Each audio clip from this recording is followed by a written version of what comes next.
بالبر وتنسون أنفسكم وأنتم تتلون الكتاب أفلا تعقلون واستعينوا بالصبر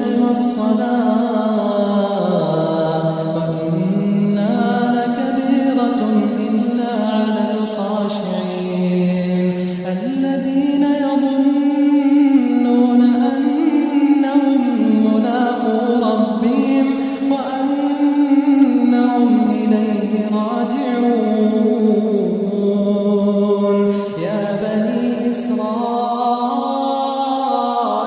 اذكروا نعمتي التي أنعمت عليكم